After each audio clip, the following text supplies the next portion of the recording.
แล้วก็ปรุงจิตแทนทำให้ความคิดที่จะทำความดีเนี่ยมันมากกว่าทำจริงพูดจริงในกรณีของการทำความชั่วมันเหมือนกันคือบางครั้งบางคราวเราก็คิดแรงคือจะทำแรงอย่างนั้นอย่างนี้อย่างโน้นแต่เอาก็จริงเนี่ยกระแสของกุศลเขาเกิดมาปิดความรู้สึกเหล่านั้นเอาไว้แล้วก็ปรุงจิตแทนจิตมันก็กลายเป็นอดทนเป็นการให้อภัยเป็นการรอคอยเป็นการเลิกแล้วต่อกันก็แล้วแต่ว่าพลังของกุศลเนี่ยเขาเกิดแรงขนาดไหนเป็นการต่อสู้ที่ยืดเยื้อยาวนานแต่เราสรุปแล้วมันก็คืออย่างนั้นนะคือการต่อสู้เรื่องใหญ่ก็คือต่อสู้กันระหว่างกุศลกับอกุศลหรือโง่กับฉลาดได้ดีกับชั่ว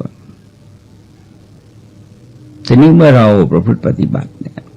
มันจะดึงกายดึงจิตเราออกจากความชั่วไปเรื่อยๆแล้วก็อีกแหละคือบางทีอกุศลก็ทำหน้าที่ดึงเพราะในช่วงเป็นปุถุชนเนี่ยจึงยังไม่แน่ทั้งสองข้อเนี่ยแต่ว่าวัตถุประสงค์ที่ต้องการจริงๆก็คือสันติธรรมเป็นความสงบระงับดับเวรภัยดับอันตรายดับอารมณ์ที่ไม่ดีจนถึงกระดับกิเลสออกไปจากจิตสติปัฏฐานเนี่ยถ้าพูดถึงเราอธิบายกันจริงๆเนี่ยเรามาเริ่มอธิบายมาตั้งแต่พศ 2521จนมาถึงปัจจุบันเนี่ยก็ยังไม่จบที่อธิบายที่ตึกสว.ธรรมนิเวศเพราะว่าธรรมะก็เป็นปัจจัยของกันและกันบนเส้นทางที่เราอธิบายเนี่ยก็กระจายตัวเองไปออกสูตรนั้นไปออกสูตรนี้ไปออกสูตรนู้นก็ไปได้ก็เป็นปริยายที่กว้างขวางขึ้นแต่ว่าจุดมุ่งหมายเนี่ยก็คือเพื่อให้เกิดความรู้ยิ่งรู้ดีแล้วก็สามารถที่จะสงบระงับดับกิเลสดังกล่าวพระสูตรนี้เป็นพระธรรมเทศนาที่ทรงแสดงที่แคว้นกุรุซึ่งก็เป็นนครเดนนีในปัจจุบันแต่ว่าเดนนีนี่เขาย้ายหลายครั้งนะทุกวันนี้ก็เรียกว่านิวเดนนีคือเดนนีใหม่เขาบอกว่าเป็นแคว้นที่คือเราสังเกตพระสูตรที่ทรงแสดงที่แคว้นกุรุประมาณ 7-8 สูตรแต่ละสูตรลึกซึ้งทั้งนั้นยากทั้งนั้นแต่บอกว่าคนที่นี้เขามีสภาพแวดล้อมนั้นมันดีแต่คนสนใจใส่ใจสนใจในการศึกษาในการปฏิบัติธรรมะกันมากพระตถาท่านเล่าเลยไปจนถึงกับขนาดนกแขกเต้าเนี่ยยังเจริญกรรมฐานถ้าเล่านกแขกเต้าตัวหนึ่งก็อยู่ในสำนักของภิกษุณีก็สอนอธิกสัญญาคือมองร่างกายเป็นร่างกระดูกหรือเป็นโครงกระดูกแกก็ว่าประจำต่อมาวันหนึ่งถูกนกเหยี่ยวเฉี่ยวไปพวกสามเณรีก็ไล่ให้นกเหยี่ยวปล่อยนกแขกเต้าพอนกเหยี่ยวก็ปล่อยเนี่ยนกแขกเต้าก็บินกลับมาแล้วก็ภิกษุณีแม่ชีสามเณรีก็ไปดูแลไปสอบถามมาคิดยังไงตอนเหยี่ยวก็เที่ยวไปแกบอกไม่คิดอะไรหรอกคิดว่ากองกระดูกกำลังนำกองกระดูกไปก็คงจะตกเรี่ยราอยู่ในที่ใดที่หนึ่งคือแสดงให้เห็นถึงการที่จิตเราอยู่ด้วยธรรมะเนี่ยเวลาเกิดปัญหามันจะมองปัญหาเหล่านั้นโดยเข้าถึงความจริง เราเข้าถึงความจริงมันก็มีอะไรเพราะจริงแล้วเหยี่ยวมันคือกองกระดูกกองหนึ่งแล้วแขกต้าก็เป็นกองกระดูกกองหนึ่งถึงเหยี่ยวไม่เฉียวไปมันก็ต้องตกได้รายอยู่ในวันหนึ่งไอ้เหยี่ยวเองถึงว่าจะเฉียวนกแขกต้าหรือไม่มันก็ต้องตกได้รายอยู่ในวันหนึ่งเราจะเห็นว่าอธิกสัญญามันนำไปสู่มนานุสติไปเกิดปัญญารู้เท่าทันในความจริงของชีวิตแล้วไม่ตื่นตระหนกตกใจอะไรมันถ้าถูกฆ่าก็เพียงแต่ว่าตายเร็วขึ้นเท่านั้นเองเราฆ่าหรือไม่ฆ่ามันก็ตายแล้วก็ฆ่าก็ตายเร็วขึ้นหน่อยก็ประทับอยู่ที่นิคมของชาวกุรุที่ชื่อว่ากัมมาสธรรมะเป็นพระธรรมเทศนาที่เกิดขึ้นโดยอัธยาศัยของพระองค์คือมีพระประสงค์ที่จะทรงแสดงจึงรับสั่งเรียกภิกษุทั้งหลายมาภิกษุทั้งหลายก็ทูลรับจากนั้นก็ทรงแสดงว่าภิกษุทั้งหลายทางนี้เป็นทางเอกเพื่อความบริสุทธิ์ของเหล่าสัตว์อันนี้คือเป้าคือตัวนิโรธสูงสุดทีนี้ความวิสุทธิ์หรือความบริสุทธิ์เนี่ยมันก็เน้นที่การบริสุทธิ์ปราศจากกิเลสแต่กิเลสมันก็ต้องขัดเกลาคือว่าเราทำทันทีทันใดไม่ได้นอกจากคนที่เขามีบารมีแก่กล้านั่นก็เป็นอีกเรื่องหนึ่งมันก็กลับไปสู่หลักการเดิมว่าภายในใจเราเนี่ยมีกิเลสมากหรือบารมีมากถ้าบารมีมากกิเลสน้อยขัดเกลาไม่นานแต่ถ้ากิเลสมากบารมีน้อยก็ต้องใช้ขัดเกลากันอีกเยอะเพราะอะไรเพราะจริงๆในแต่ละวันเนี่ยคืออัตราส่วนการเพิ่มสำหรับวิถีชีวิตของคนโดยทั่วไปเนี่ยมันจะเพิ่มกิเลสมากกว่าเพิ่มธรรมะเพราะทำให้กิเลสมีกำลังคนบางคนเนี่ยอายุยิ่งมากยิ่งกิเลสมากโกรธมากถือตัวมากโมโหมากฉุนเฉียวง่ายขี้บ่นและบางทีก็อาจจะโลภหรือคนอายุมากโลภเนี่ยก็น่าอินดูนะฮะคือไม่รู้จะโลภไปทำอะไรคือยังชอบความคิดของคนเก่าๆฉันอยู่อีกไม่กี่ผืนผ้านุ่งแล้วเพราะถ้าจะไม่แสดงอาการโลภแต่แสดงความประมาทคือรีบเร่งกระทำความดีแสดงถึงความไม่ประมาทรีบเร่งกระทำความดีตอนความวิสุทธิ์เนี่ยที่จริงมันก็คือเป็นอริยมรรคกับนิโรธนะเดี๋ยวทรงแสดงอีกแนวหนึ่งแสดงรวบยอดคือศีลวิสุทธิ์ความบริสุทธิ์หมดจดในชั้นศีลก็คือการรักษาศีลที่มันมีความประณีตคือเข้าถึงจิตคือถ้าศีลยังไม่เข้าถึงจิตมันก็ยังไม่ประณีตเพราะอะไรเพราะท่านบอกว่าสมาธิสังวัตติกาคือจิตโน้มน้อมเข้าหาความสงบมันนั้นจึงไม่ได้อยู่ที่พูดกระทำแต่ไปอยู่ที่จิตซึ่งต้องสงบ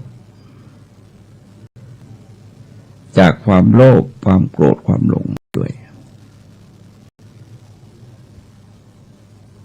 อย่างที่ทรงแสดงไว้ในผู้สวมกบฏเนี่ยก็คือศีลนั่นแหละหมายความงดเว้นจากปาณาติบาตงดเว้นจากปาณาติบาตงดเว้นด้วยตัวเองงดเว้นจากการใช้คนอื่นงดเว้นจากการยกย่องสรรเสริญคนที่ทำปาณาติบาต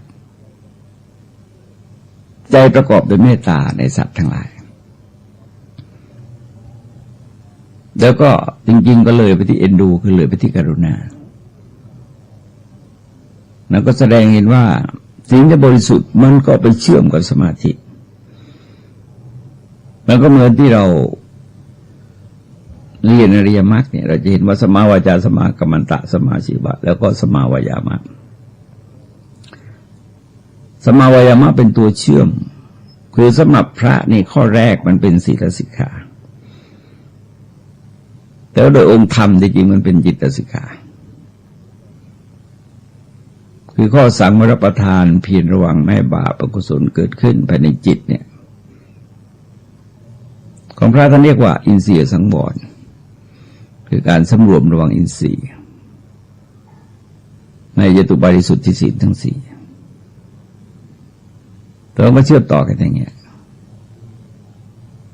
ทีนี้จิตตวิสุทธิคือความบริสุทธิ์แห่งจิตก็คือเป็นผลซึ่งเกิดขึ้นจากการเจริญสมถกรรมฐานจนได้บรรลุฌานในชั้นต่างๆนี่จิตมันก็สยบกิเลส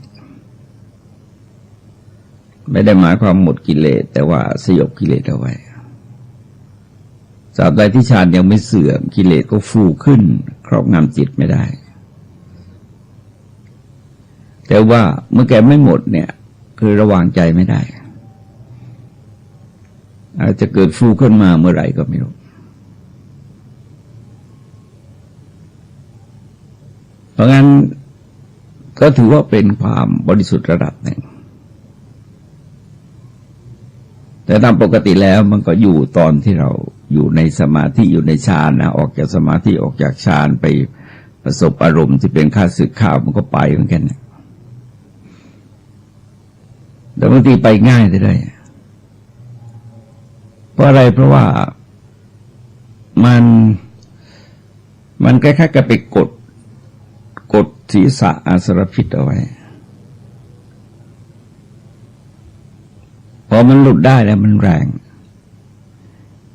ในกิเลสประเภทนี้เราลองสังเกตดูว่าเรื่องราวต่างๆที่ปรากฏในพระพุทธศาสนา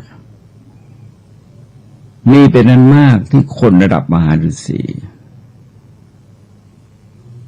ที่ถูกทำลายตัวสมาธิด้วยเพศตรงข้ามเพราะว่าตัวสมาธิเป็นตัวสงบกิเลสประเภทโลภะที่เรียกว่ากามฉันท์ทีนี้ถ้ากระแทกตรงนั้นได้มันก็พังแต่ถามว่าเป็นจุดอ่อนก็จุดอ่อนจุดแข็งก็คือจุดแข็งแต่ว่าตรงนี้อย่าเสี่ยงมันหวั่นไหวได้ง่ายเพราะในฤาษีเนี่ยเราจะเห็นว่าท่านก็หลีกเล่นอยู่ในป่าอยู่ตามป่าตามถ้ำตามเขาไม่ยุ่งเกี่ยวกับอารมณ์ทั้งหลายของพระเราก็อยู่ช่วงหนึ่งช่วงจิตสิกขาเนี่ยอยู่ในป่าในเขาเหมือนกันแล้วก็ต่อไปก็เป็นทิฏฐิวิสุทธิ์ความบริสุทธิ์หมดจดแห่งทิฏฐิคือความเห็นของเราตามปกติแล้วมันก็วิปลาสในสี่เรื่องใหญ่ๆก็แสดงว่าความเห็นเหล่านั้นไม่ถูกตรงไม่เป็นสัมมาทิฏฐิแต่แกเห็นของที่ไม่สวยงามว่าสวยงามเห็นของที่ไม่เที่ยงว่าเที่ยงเห็นของที่เป็นทุกข์ว่าเป็นสุขเห็นของที่เป็นอนัตตาคือไม่ใช่ตัวใช่ตนไม่เป็นตัวเป็นตนไม่มีตัวเป็นตนเนี่ยว่าเป็นอนัตตาคือตัวตนก่อนทิฏฐิจะต้องวิสุทธิ์จากตรงนี้ทีการบริสุทธิ์เนี่ยมันจะต้องไปลดไอ้ตัวตัณหามานะทิฏฐิแล้วก็จิตสยบก็ที่จริงก็ละนะจางกลายของกิเลสแล้วจนถึงจุดหนึ่งก็จะบริสุทธิ์หมดจดจากความเครือบแคลงสงสัยก็เรียกกังขาวิตนาวิสุทธิ์ก็นึกออกนะว่าอวิชชาเนี่ยไม่รู้อดีตไม่รู้อนาคตไม่รู้ทางอดีตอนาคตทีนี้ท่านที่เข้าถึงตรงนี้เนี่ยท่านไม่สงสัยทางอดีตทางอนาคตแล้วก็ทางปัจจุบันอย่างนี้พระเจ้าทรงแสดง ว่าใจความโดยสรุปนะว่าขันธ์ห้าอย่างใดอย่างหนึ่งที่เป็นอดีตก็ดีอนาคตก็ดีปัจจุบันก็ดีหยาบก็ดีละเอียดก็ดีเลวก็ดีประณีตก็ดีอยู่ไกลก็ดีอยู่ใกล้ก็ดีขันธ์ห้ามันก็สักแต่ว่าขันธ์ห้าเอาก็จริงแล้วไม่ใช่ของเราไม่ใช่เราไม่ใช่ตัวตนของเราแต่ความเห็นเหล่านี้เห็นด้วยปัญญาชอบตามความเป็นจริงเนี่ยมันไปดับพวกนี้ได้ไปดับตัณหามานะทิฏฐิได้แต่นั่นก็เป็นปฏิปทาคือรู้ทางว่าควรจะไปทางไหนล่ะทีนี้ชัดเจนเนี่ยมันเหมือนกับเราเดินไปเจอทางสองแพร่งเนี่ยถ้าเรายังไม่ชัดเจนเนี่ยเรายังไปไม่ได้มันต้องขจัดความสงสัยออกไปพอขจัดความสงสัยไปได้มันก็ชัดเจนในทางที่จะดำเนินไปสู่ตรงนั้นทีนี้พอดำเนินไปเนี่ยมันก็จะเข้าถึงตัววิปัสสนาปัญญาตัวญาณนะเขาเรียกว่าญาณทัศนวิสุทธิความบริสุทธิ์หมดจดแห่งความรู้และความเห็นที่เกิดผุดขึ้นภายในจิตโดยสายจิตที่ตั้งมั่นเป็นสมาธิไม่หวั่นไหวไม่มีกิเลสปราศจากกิเลสเป็นจิตอ่อนโยนพร้อมที่จะน้อมไปเพื่อรู้แล้วความรู้ก็เกิดผุดขึ้นเพราะฉะนั้นพอมาวิสุทธิ์เนี่ยเราจะเห็นว่าคล้ายๆกันเลยเรื่องกันแต่ในสติปัฏฐานเนี่ยเขาแสดงกายเวทนาจิตธรรมแต่ว่าในวิสุทธิ์เนี่ยแสดงศีลสมาธิปัญญานะพูดง่ายๆแสดงศีลสมาธิปัญญาหรือว่าอริยมรรคมีองค์8ประการทีนี้โสกะปริเดวนังสมาติกมายะเพื่อก้าวล่วงความโศกและปริเทวะความโศกความร่ำไรรำพันความทุกข์ความเสียใจความขับแค้นใจเพื่อง่ายว่าทุกทั้งปวงทุกประเภทที่เรียกว่าเป็นปกิณณกทุกข์คือทุกข์จรเพราะอารมณ์ทั้งหลายที่มันเกิดเนี่ยอารมณ์ที่เรารักเมื่อพลัดพรากสูญเสียจะเกิดโศกะปริเทวทุกขโทมนัสอุปาญาตแต่เมื่อรู้แจ้งเห็นจริงคนตายก็ธรรมดาอย่างในชาดกที่กล่าวถึงครอบครัวหนึ่งเนี่ยเขาเจริญโมนานุสติกันลูกชายกับพ่อไปทำนาพอดีลูกชายถูกงูกัดพ่อก็วางศพลูกเอาไว้แล้วก็ทำนาเฉยมีคนเดินผ่านก็สั่งมาบอกที่บ้านวันนี้เตรียมอาหารมาอย่างเดียวอย่างสำหรับคนคนเดียวคนที่บ้านเขาก็รู้ว่าแสดงว่าลูกชายตายแล้วเขาไม่เดือดร้อนอะไรจัดอาหารไปให้ผู้ที่เป็นสามีผู้ที่เป็นพ่อของเด็กแล้วก็จัดการชาปนกิจศพลูกมันมีอะไรล่ะมันมีแม่มีน้องสาวแล้วก็มีนางทัศสีแต่ก็มีความรู้สึกเหมือนกันคือชีวิตมันมีอย่างนี้เป็นธรรมดาเพราะโสกะปริเทวะมันก็ไม่เกิดโสกะปริเทวะมันมาจากเราไม่รู้ความจริงหรือเราไม่ยอมรับความจริงแต่ถามว่าโศกไปทำอะไรอย่างหลายปีมาแล้วนะที่จังหวัดนครมีคนลูกเขาหายไป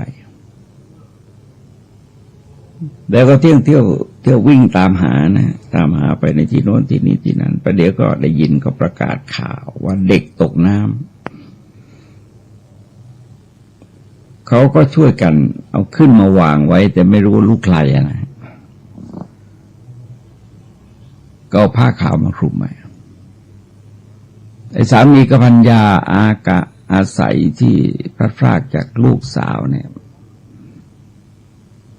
มันรับทันทีเลยว่าเป็นลูกของตัวเองตายวิ่งร้องห่มร้องไห้ไปตลอดทางไปถึงก็ก้มลงก็กอดกลิ้งเกลือกอยู่บนซากศพทีนี้ ร้องไปร้องมาผ้าปิดศพเนี่ยมันเปิดไอ้เพื่อนบ้านที่ยืนอยู่ตรงนั้นด้วยคนหนึ่งเขาก็สะกิดบอกว่านี่คุณไม่ใช่ลูกเธอนะเนี่ยไม่ใช่แต่พวกนี้ก็ค่อยๆเงยหน้าขึ้นไปโดยความไม่แน่ใจพอมองปั๊บเห็นว่าไม่ใช่ลูกตัวเองดีใจกอดกันหัวเราะกันใหญ่ดีใจกันใหญ่แล้วก็ร้องไห้ต่อร้องไห้ด้วยความดีใจว่าลูกตัวเองยังไม่ได้ตายมันจะเห็นได้ว่ามันเป็นอาการของโศกะคือตัวทุกข์แต่มันมาจากความรักที่มาจากความรักเนี่ยก็แสดงว่ามันมีโมหะปิดบังเหตุผลสติปัญญาเอาไว้พอถึงจุดหนึ่งเมื่อเขาตายแล้วก็ทำใจยอมรับไม่ได้บรรโสกะปริเทวทุกขโทมนัสอุปาญาตที่จริงก็ยาวนะพวกเนี้ยแต่ในที่นี้ทรงแสดง4 ข้อคือความโศกกับปริเทวะแล้วก็ดับศูนย์แห่งทุกข์และโทมนัสตรงนี้ทรงใช้คำว่าดับศูนย์ก้าวล่วงคือกันนะฮะคือมันผ่านเลยไปเลยความโศกความร่ำไรรำพันเนี่ยมันอยู่ในที่หนึ่งแต่ว่าเราก็เลยเป็นในที่หนึ่งใจมันเลยไปมันก็เหตุให้โศกเนี่ยมันทำอะไรไม่ได้เพราะไม่มีเหตุไอ้ตัววัตถุมันก็ทำอะไรไม่ได้ทีนี้พอทุกขโทมนัสได้ทรงใช้คำว่าเพื่อความดับศูนย์แห่งทุกข์และโทมนัสทุกข์นะหมายถึงความทุกข์กายนะคือถ้าเขามาคู่กันอย่างเงี้ยทุกข์หมายถึงทุกข์กายโทมนัสหมายถึงทุกข์ใจทุกข์กายที่เป็นส่วนสภาวะทุกข์เนี่ยเราจะพ้นได้จริงๆก็ต่อนั่นแหละต่อเราตายอย่างพระอรหันต์ท่านพ้นทุกข์กายจริงๆก็ตอนที่ท่านนิพพานแล้วความทุกข์คงเกิดขึ้นแก่ร่างกายที่เป็นส่วนวิบากขันธ์ของท่านเพียงแต่ว่าท่านไม่ยึดติดเท่านั้นเองเพราะว่าท่านมีอุปาทานที่เป็นเหตุยึดในขันธ์ทั้งหลายเหล่านั้นเพราะท่านก็ไม่ฟูไม่แฟบไม่ดีใจไม่เสียใจเมื่อประสบกับความสูญเสียหรือการได้มา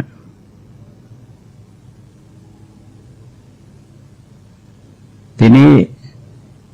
ไอ้โทมนัสเนี่ยมันเป็นลักษณะทางอารมณ์ก็พวกนี้โสกะปิเทวทุกขโทมนัสอุปาญาตมันเป็นความรู้สึกภายในใจเราแต่อย่าลืมว่าความรักเนี่ยมาจากกิเลสตัวนี้กิเลสมันดับพวกในกระบวนการทั้งหลายทั้งแถวมันก็ดับนะคล้ายๆกับพันไม้เลื้อยที่เราตัดรากเนี่ยไอ้ปลายมันก็เหี่ยวนะอาจจะอยู่ห่างกันสักเป็นเส้นๆก็ได้มันก็เหี่ยวเพราะความเกี่ยวเนื่องถึงกันแล้วก็รับสั่งว่าเพื่อบรรลุธรรมที่ถูกต้องหมายความว่าการบรรลุธรรมที่ถูกต้องเนี่ยตัดสินกันตรงไหนยายัสสะอธิกมายะตัวเนี้ยที่จริงบางทีก็หมายถึงนิพพานกันแต่ธรรมที่ถูกต้องก็หมายถึงว่าปฏิบัติไปแล้วกิเลสมันลดคือขัดเกลากิเลสแล้วก็ธรรมะมันก็เพิ่มขึ้นพอถึงจุดหนึ่งเนี่ยนิบานัสสะสติกิริยายะทำพระนิพพานให้แจ้งให้ปรากฏขึ้นภายในจิตใจนิพพานนั้นเป็นการดับทั้งเพลิงกิเลสและเพลิงทุกข์เราก็มีผู้การพูดถึงนิพพานอ่อนๆเรียกว่าตทังกับนิพพานหรือตทังกับวิมุตติหรือตทังกับปหานหรือบางทีเรียกว่าตทังกับนิโรธนั่นก็แล้วแต่หมายความดับกิเลสได้ด้วยอารมณ์ในแต่ละขณะไม่ใช่ดับแต่จริงแต่ขณะนั้นจริงเช่นคนทำให้เราโกรธและเราไม่โกรธเนี่ยมันก็เป็นการพ้นจากกิเลสไปอย่างน้อยขณะหนึ่งแหละ ซึ่งเป็นเรื่องที่มีอยู่ในชีวิตประจำวันของคนคือคนจะรู้ธรรมะหรือไม่รู้ธรรมะก็ตามมันมีจุดหนึ่งที่เขามีสติยับยั้งชั่งใจเขาเหนี่ยวรั้งใจก็ได้วันก่อนฟังข่าวอย่างนึกว่าเด็กสมัยนี้มันก็แปลกก็ว่ามีหนุ่มกลุ่มหนึ่ง 7-8 คนเต้นแดงเต้นกากันอยู่ที่รถกระบะเด็กปั๊มคนหนึ่งก็ขับรถผ่านมาก็เรียกพวกนี้ก็เรียกเอามาเต้นกันไหมเด็กปั๊มก็บอกว่าตามสบายพี่พูดขนาดนี้แกลงมาซ้อมนะรุมชกต่อยรุมแทงตำรวจอายุ40 กว่าแล้วผ่านมาเห็นข้าวก็ลงเดินไปเพื่อจะห้ามปรามไอ้คนประมาณนี้ประมาณ10 คนเนี่ยหันมาล้อมตำรวจแทงตำรวจเลยนะแล้วปืนตีหัวดึงปืนมาจากเอวตำรวจเนี่ยก็ตีหัวตำรวจแล้วก็ซ้อมแล้วก็ปล้นเอาทองไปแล้วเอาปืนไป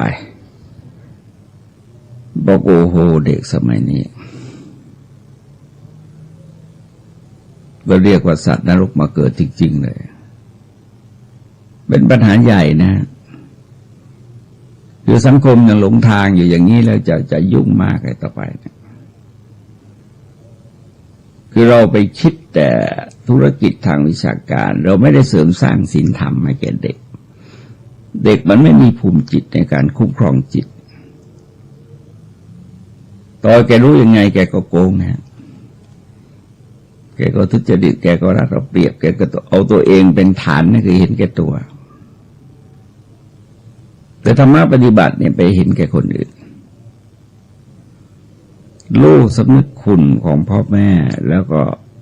ปฏิบัติดีปฏิบัติชอบต่อพ่อแม่ของตนก็แสดงว่าจิตใจมันเอื้อทอนมันเห็นแก่คนอื่นเพื่อความสุขของคนอื่น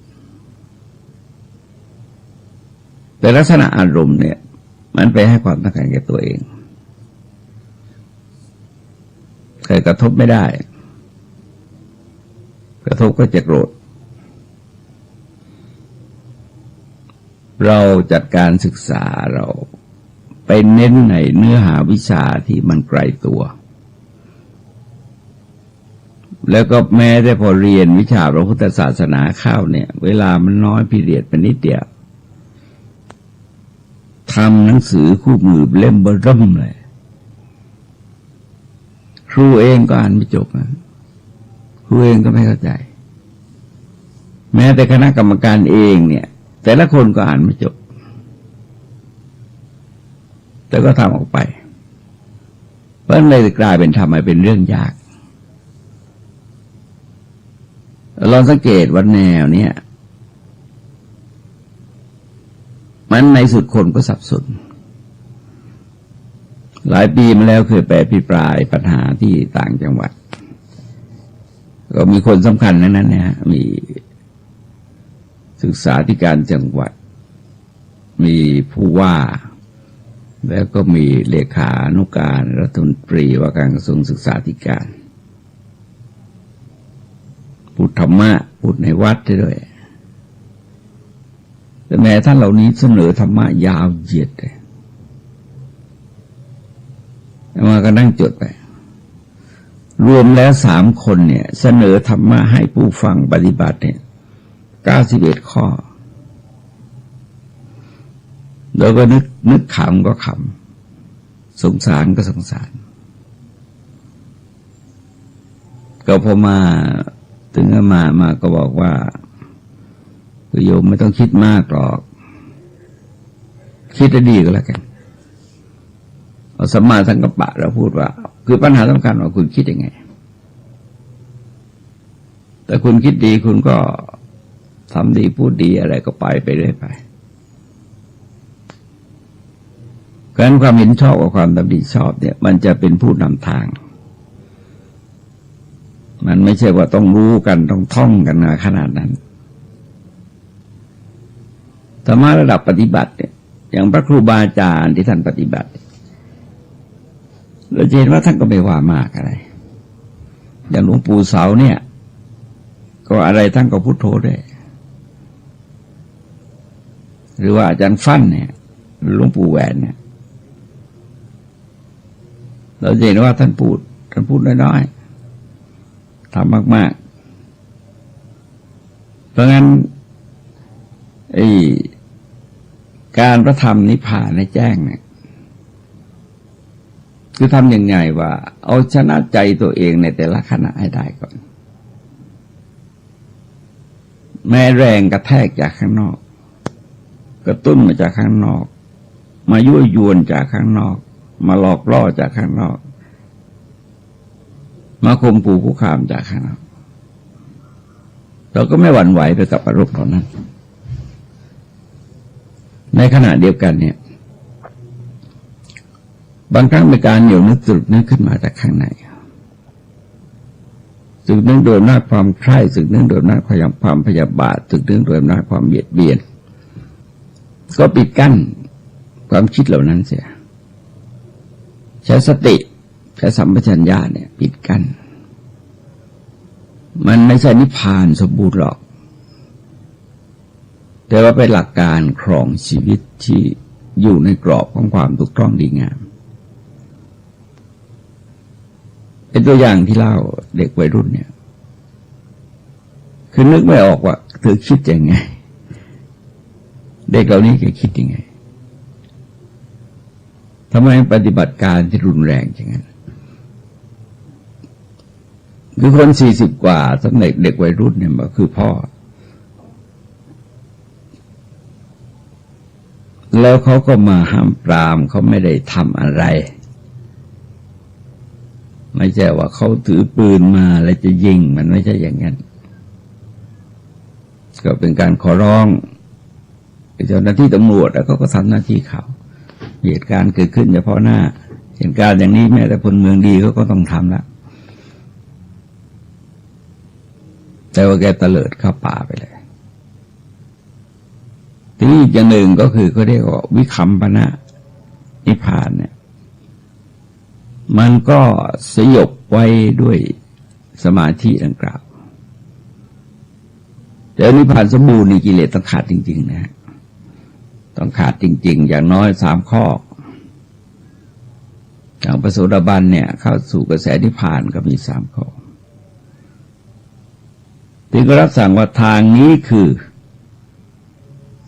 สติปัฏฐาน4 ประการ4 ประการเป็นไฉนนี้เป็นวิธีถามและตอบของพระพุทธเจ้าเรียกว่ากัตเถตุกามยตาปุจฉาคือถามเพื่อจะตอบเองบางทีถามเพื่อจะรู้บางทีถามเพื่อสอบทานเทียบเคียงบางทีถามเพื่อจะตอบเองบางทีเนี่ยถามเพราะต้องการจะดูหมิ่นคือลดตนคนแทนต้องการจะดูหมิ่นผู้ตอบเป็นลักษณะซุ้มเสียงเนี่ยมันออกคือเราฟังปั๊บเราก็รู้อันนี้มันถามเพื่ออะไรเช่นพวกที่ชอบถามอภิธรรมอย่างเงี้ยมันก็ต้องการจะโอ้อวดว่าฉันรู้มากคือพูดออกไปแล้วฟังไม่รู้เรื่องไงก็ชอบพูดชอบแสดงมันอัตตามันเขื่องแล้วมานะมันก็เขื่องขึ้นจนกลายเป็นอติมานะคือดูหมิ่นคนอื่นเพราะฉะนั้นเราจะเห็นว่าการถามในลักษณะนั้นไม่ได้ประโยชน์อะไรแต่ถามเพื่อจะตอบเองถามเพื่อเทียบเคียงถามเพื่อกระจัดความสงสัยถามเพื่อต้องการจะรู้มันเป็นลักษณะสร้างสรรค์เป็นการอ่อนน้อมถ่อมตนต่อบุคคลเหล่านั้นเป็นการปฏิบัติธรรมะก็ทรงแสดงบทเป็นคล้ายๆกับเป็นบทตั้งนะฮะบทตั้งแล้วก็นำไปสู่บทขยายว่า ดูก่อนภิกษุทั้งหลายภิกษุในธรรมวินัยนี้พิจารณาเห็นกายในกายอยู่มีความเพียรมีสัมปชัญญะมีสติกำจัดอภิชาและโทมนัสในโลกเสียได้แต่ละข้อนี่เรื่องใหญ่เลยนะพิจารณาเห็นกายในกายเพราะกายเราเป็นที่ตั้งแห่งตัณหามานะทิฏฐิแต่ในที่นี้ก็เน้นไปที่ตั้งแห่งกามตัณหากับภวตัณหาเพราะฉะนั้นถ้าหากว่าเราไม่รู้จักกายเราไม่เรียนรู้จักกายเราก็เรียนรู้จักกายนอกคือกายภายในเนี่ยหมายถึงกายเรากายนอกคือกายคนอื่นเอาหยาบๆอย่างนี้ก่อนนะเพราะอารมณ์กรรมฐานที่เรียนเนี่ยบางทีเราเรียนจากกายคนอื่นบางทีเราเรียนจากกายเราจะยกตัวอย่างว่ากายคตาสติมีสติที่เป็นไปในกายก็ศึกษาองค์ประกอบของร่างกายซึ่งเป็นที่ตั้งแห่งความกำหนัดเพลิดเพลินยินยมยินดีของคนทั้งหลายเนี่ยเราเห็นว่าไอ้ตัวใหญ่จริงๆมันก็มีอยู่ห้าคือผมขนและฟันหนังถ้าฟังลองสังเกตว่าโลกเนี่ยต้องการจะหลอกตัวเองแล้วก็หลอกคนอื่นให้เห็นว่าผมตัวเองนี่มันสวยมากเสียเงินเพราะผมภาษีผมในมหาศาลนะคือถ้าคนเหล่านี้จดเอาไว้ว่าแต่ละวันเราจ่ายค่าผมไปเท่าไหร่จ่ายค่าขนต่างๆเนี่ยขนคิ้วขนตาอะไรต่ออะไรต่างๆโอ้ยแต่งกันอุตลุดเลยเล็บนะฮะแต่งเล็บประดับเล็บต่อเล็บโอ้สารพัดอะเสียภาษีได้นั้นเลยพวกนี้แล้วก็ฟันฟันเนี่ยกลายเป็นทันตแพทย์เลยเป็นแพทย์เฉพาะทางเลยนะธุรกิจกับการทำฟันเนี่ยซี่เป็นหมื่นเนี่ยไม่ใช่เล่นเราต้องการให้ฟันสวยการฟันสวยยิ้มสวยตกแต่งกันโดยวิธีการต่างๆทีนี้หนังเนี่ยเราจะเห็นว่าตัวเราที่เราเห็นทั้งหมดเนี่ยนอกจากผมนอกจากขนนอกจากเล็บนอกจากฟันมันก็เป็นหนังมันเหมือนกับเอาผ้ามาคลุมตัวเราไว้ที่พระเจ้าทรงแสดงว่าร่างกายเนี่ยโครงกระดูกมันสร้างขึ้นมาแล้วก็มัดไว้ด้วยเส้นเอ็นทั้งหลายแล้วก็โปะคือฉาบทาไว้ด้วยเนื้อแล้วเอาหนังมาหุ้มไว้แล้วถอดออกทีละส่วนก็ไม่ไหวแล้วนะเอาหนังออกอย่างเดียวก็แย่แล้วอันนี้ก็คือสิ่งที่เราหลงรักนำไปสู่ปัญหาสารพัดในการคิดว่ากองกระดูกกับมังกรกระดูกแบบนกพุทธรักคิดเนี่ยมันคิดยากเราสังเกตว่าศึกสงครามที่มันแย่งชิงผมคนและฟันหนังแย่งชิงสาวสวยผู้หญิงกับผู้ชายฆ่ากันตายเพื่อนกับเพื่อนฆ่ากันตายเพราะแย่งผู้หญิงกันเป็นเรื่องแปลกแต่จริงคือถ้าเราดูสถิติแล้วปัจจุบันนี่แรงกว่าสมัยโบราณอาจจะคนน้อยกว่านะคือความสลับซับซ้อนของสภาพแวดล้อมเนี่ยมันแตกต่างกันทำให้เราเห็นว่าความรุนแรงที่เกิดขึ้นจากกามราคะโดยทั่วไปแหละแต่ว่าบางจุดมันก็แรงนะคือสมัยโบราณเรานึกถึงว่าการมีฮาเร็มอยู่นี่โอ้โหผู้ชายคนเดียวผู้หญิงเป็นฝูงเลยอยู่กันทำอะไรก็ไม่รู้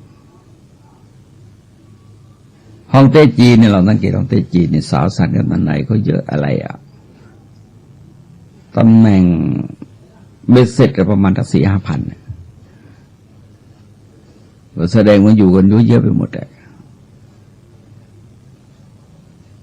ไปจ่ายไปสิ้นเปลืองไปกระจุกตัวอยู่ตรงนั้นแล้วก็ฮ่องเต้จีนเนี่ยอายุจะสั้นก็บอกมีเฉินหลงกับแหลกคังซี่ที่อายุยืนนอกนั้นอายุไม่ยืนเพราะอะไรเพราะว่าปัญหาเรื่องนี้เรื่องเพศเรื่องอะไรเนี่ยใช้มากเกินไปหมกมุ่นในเรื่องนี้มากเกินไป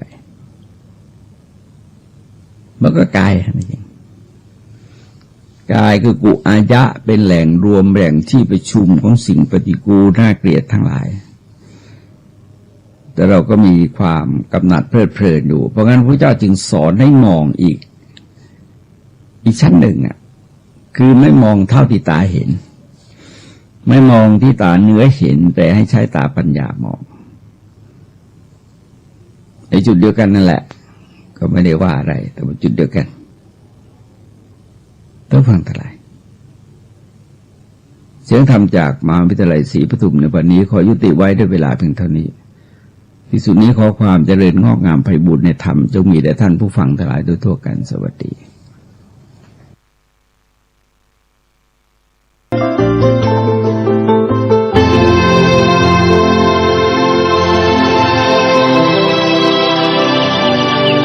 วันนี้เป็นวันพระขอเรียนเชิญพุทธศาสนิกชนทุกท่านมากลั่นจิตให้ใสกลั่นใจให้เป็นบุญด้วยการให้ทานรักษาศีลและเจริญจิตภาวนา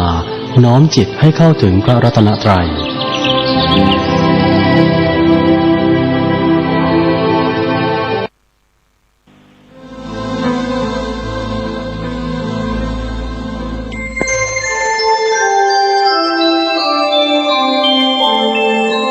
ขณะนี้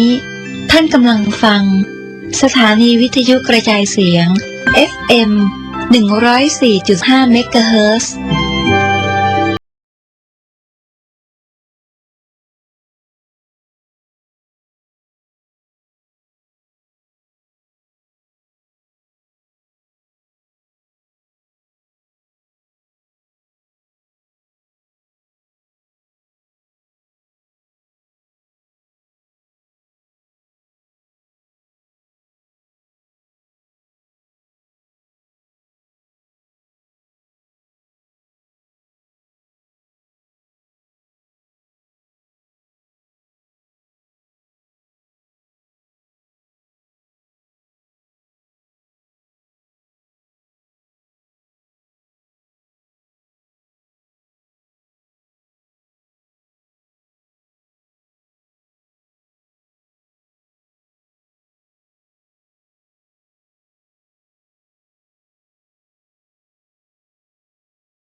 ข่าวสารเพื่อการประชาสัมพันธ์ขอเชิญชวนผู้ใจบุญใจกุศล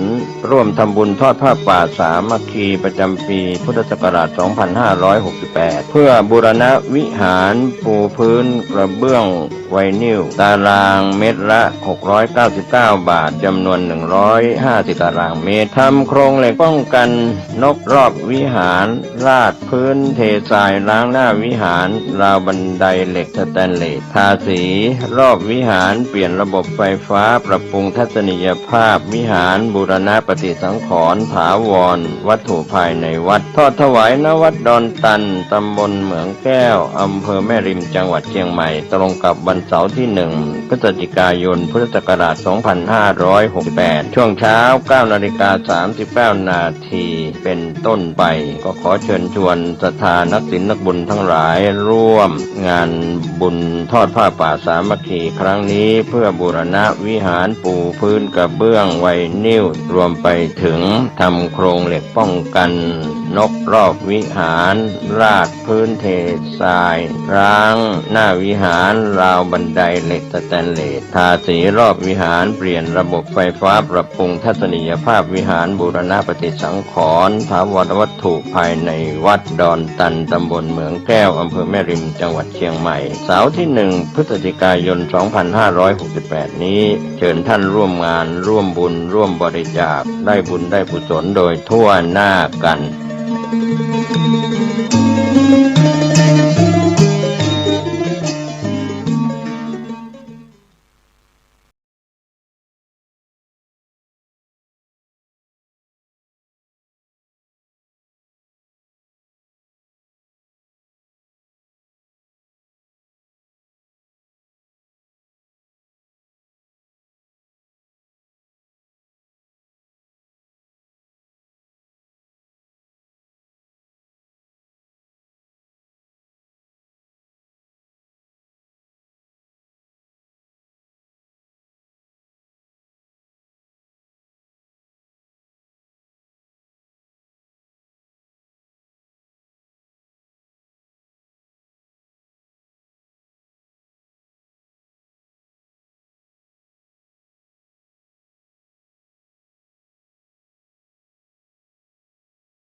สถานีพระพุทธศาสนาฝากเสียงลอยมาบอกบรรดาญาติโย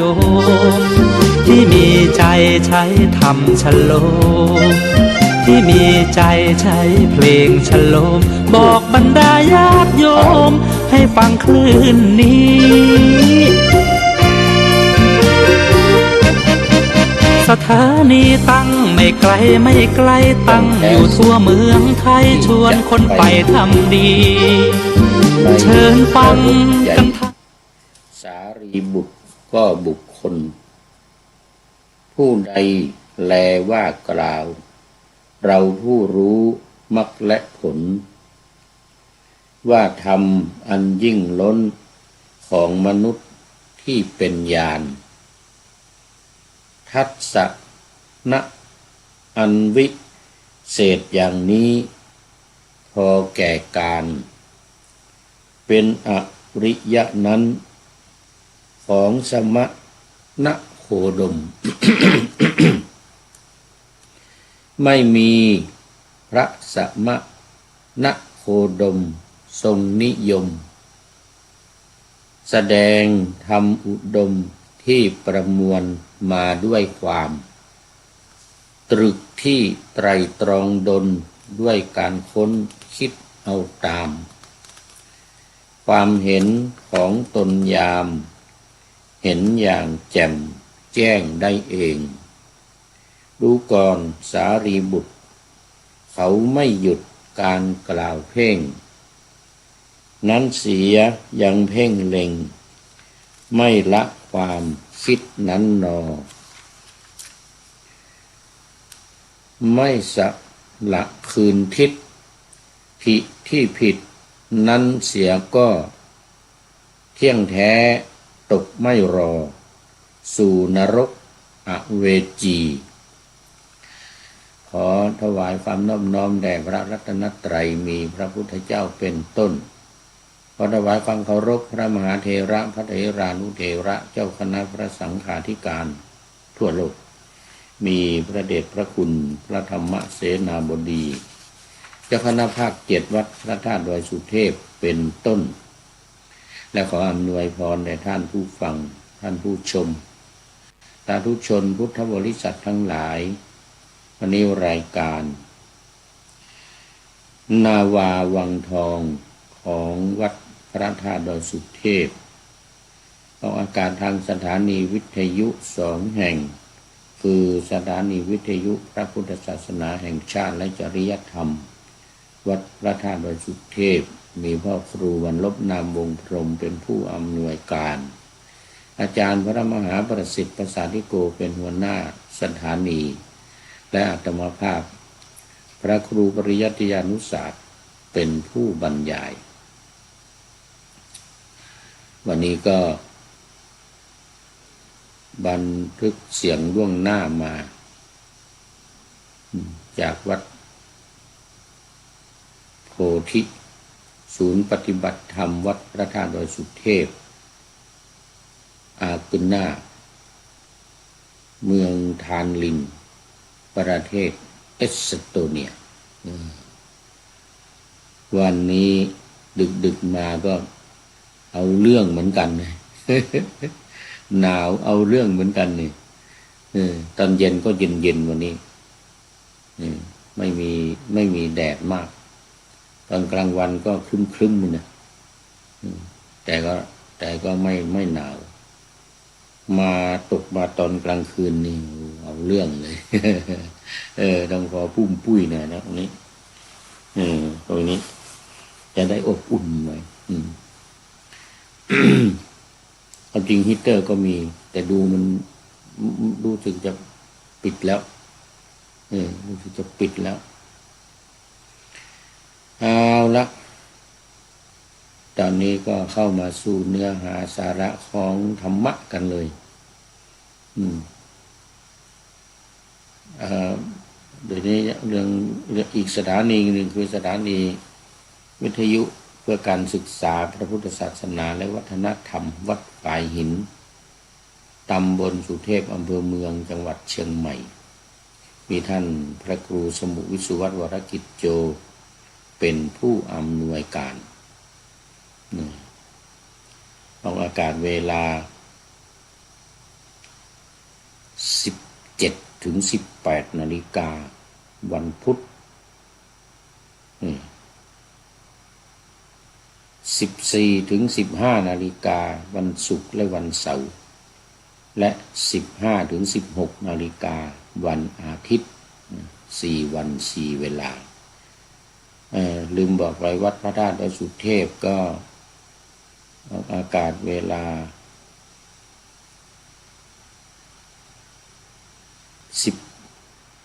13 ถึง 14 นาฬิกาวันศุกร์และวันเสาร์ส่วนวันศุกร์เสาร์อาทิตย์3 วันเวลา 7 นาฬิกา 30 นาทีถึง 8 นาฬิกา3 วันนี้ทุกวันตอนเช้าแล้วก็ยกเว้นวันไม่ใช่ยกเว้นวันศุกร์กับวันเสาร์นี่มีพิเศษ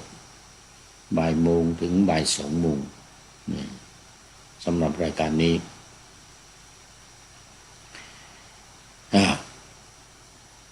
ก็ FC ทั้งหลาย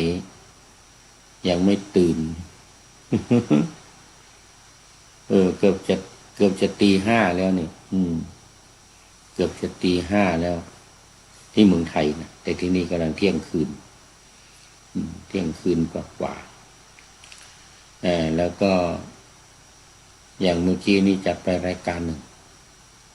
ธรรมทัศน์ก็มีFC ใหม่ไม่ใช่ใหม่ FC เก่านานมาแล้วแต่ว่า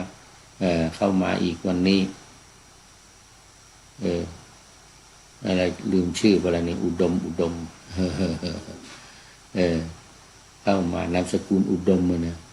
นี่แป๊บเดียวเมื่อกี้นี้ก็ลืมแล้วตอนนี้ชักจะไม่ไหวหลงลืมมันเขาเรียกว่าขี้ลืมแต่ไม่ลืมขี้มีเรื่องมันอย่างนั้นเนี่ยขี้นี่ไม่ลืมปวดก็ต้องไปแล้วเป็นลืมไม่ได้ลืมไม่ได้ภาคบังคับมันภาคบังคับเมื่อกี้นี้เองไม่เป็นไรมาสู่เนื้อหาสาระกันจริงๆแล้วทีนี้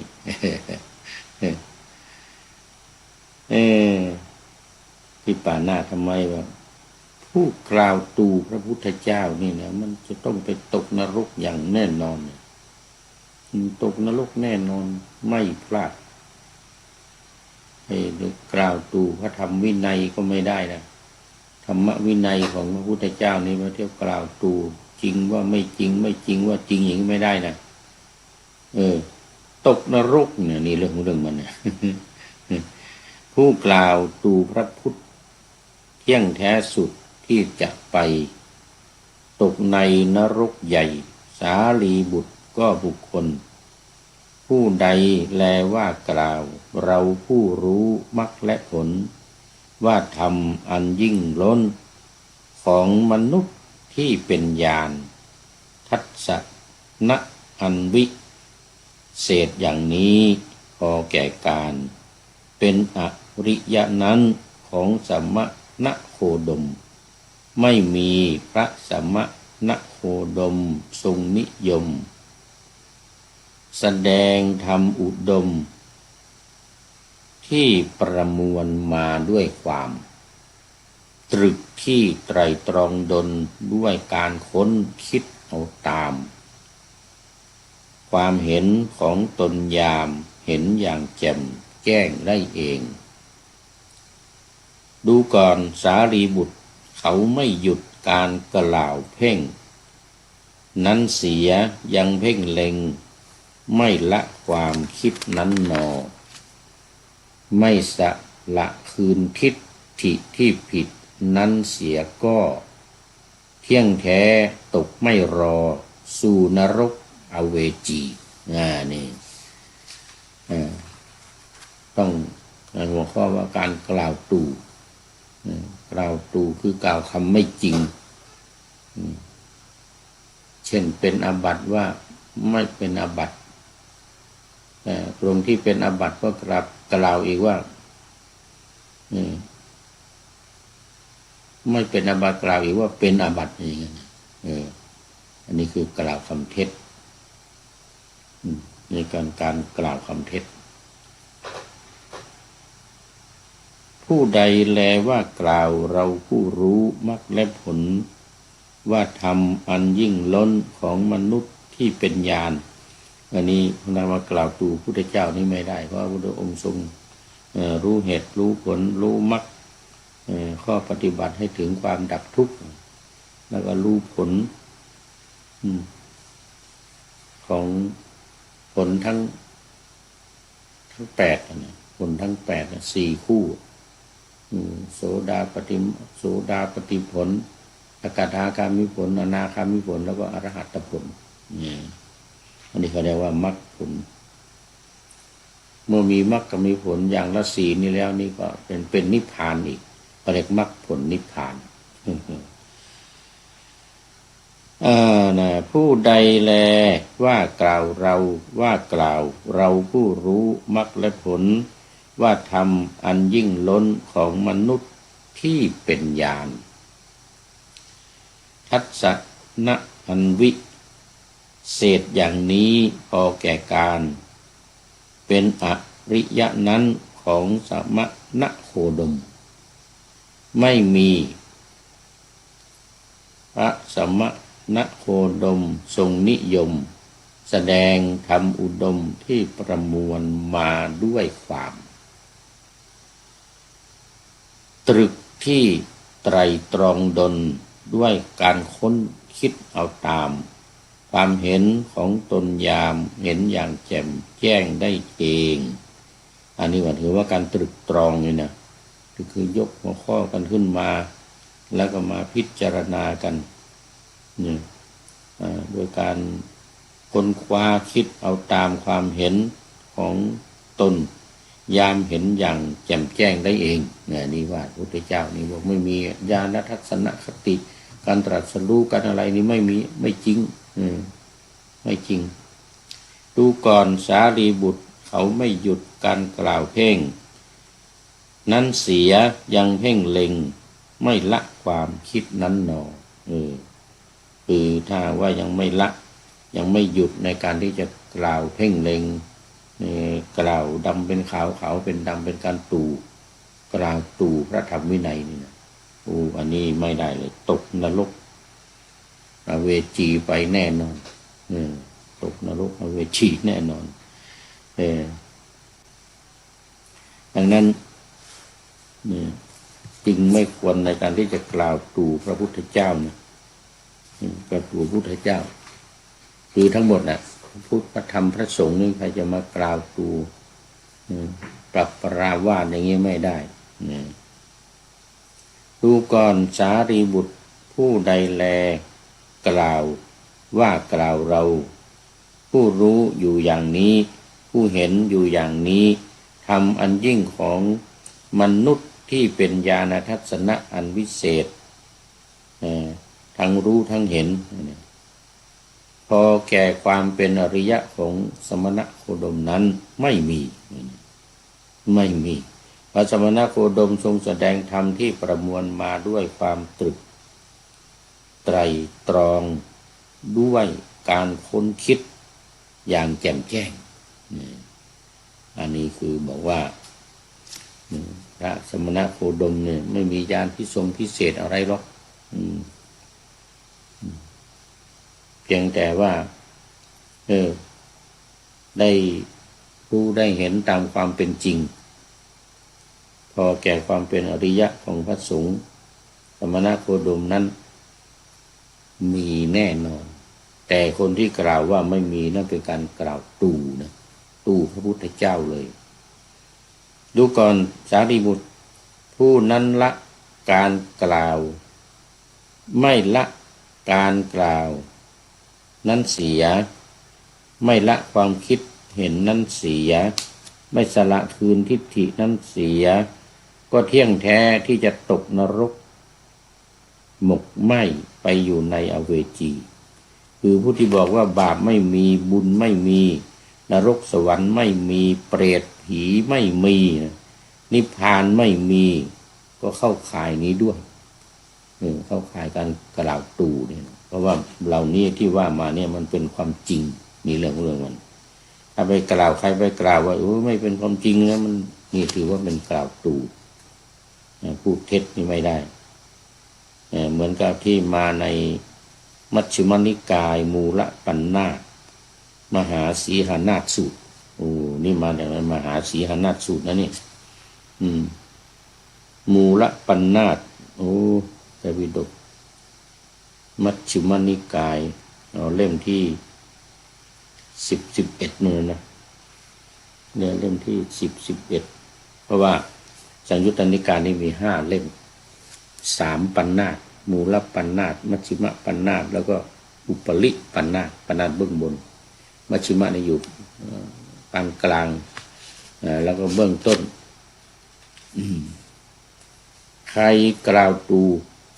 นี่ก็เป็นว่ามีนรกเป็นที่ไปอย่างแน่นอนพระพุทธเจ้ารังเกียจ อิทธิปาฏิหาริย์เอาละทีนี้เรื่องปาฏิหาริย์เนี่ยพระพุทธองค์ทรงรังเกียจทรงห้ามดูก่อนวัตตะอิทธิปาฏิหาริย์เป็นไฉนภิกษุในธรรมวินัยนี้ย่อมแสดงฤทธิ์ได้หลายอย่างคือคนเดียวเป็นคนหลายคนก็ได้หลายคนรวมร่างเป็นคนเดียวก็ได้อันนี้เป็นปาฏิหาริย์ทำให้ปรากฏก็ได้ทำให้หายไปก็ได้ทะลุกำแพงทะลุภูเขาไปก็ได้ไม่ติดขัดเหมือนไปในที่ว่างก็ได้ผุดขึ้นดำรงในแผ่นดินเหมือนในน้ำก็ได้เดินบนน้ำไม่แยกกันเหมือนบนแผ่นดินเลยก็ได้นั่งบัลลังก์เหาะไปในอากาศเหมือนนกก็ได้รูปคลำพระจันทร์พระอาทิตย์ซึ่งมีฤทธิ์มีอานุภาพมากก็ได้ใช้อำนาจทางกายและไปถึงพรหมโลกก็ได้นี่อันนี้เป็นการยืนยันที่พระพุทธเจ้าตรัสว่าเราจะต้องรังเกียจอิทธิบาทสี่เนี่ยอิทธิบาทสี่เป็นที่มาของลาภสักการะดูก่อนเกวัตตะอิทธิปาฏิหาริย์เป็นไฉนภิกษุในวินัยนี้เน้นย่อมแสดงฤทธิ์ได้หลายอย่างคือคนเดียวเป็นคนหลายคนก็ได้หลายคนรวมกันเป็นคนเดียวก็ได้ทะลุกำแพงทะลุภูเขาไปก็ได้ทั้งนั้นเลยไม่ติดขัดเหมือนไปในที่ว่างก็ได้ผุดขึ้นดำลงไปในน้ำตื่นขึ้นมานั่งบัลลังก์เหาะไปในอากาศเหมือนนกก็ได้รูปคลำพระจันทร์พระอาทิตย์ซึ่งมีฤทธิ์มีอานุภาพมากก็ได้ใช้อำนาจทางถวายไปถึงพรหมโลกก็ได้นี่อันนี้เรื่องของการยอมรับการรังเกียจอิทธิปาฏิหาริย์ที่พระองค์ทรงยกย่องที่สุดก็คือศาสนีปาฏิหาริย์คือปาฏิหาริย์ที่เกิดจากนำธรรมคำสอนที่สอนไป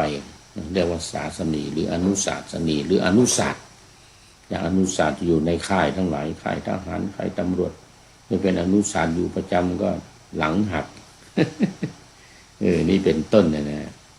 นี่เป็นต้นมีอานุภาพมากใช้อำนาจทางกายไปถึงพรหมโลกก็ได้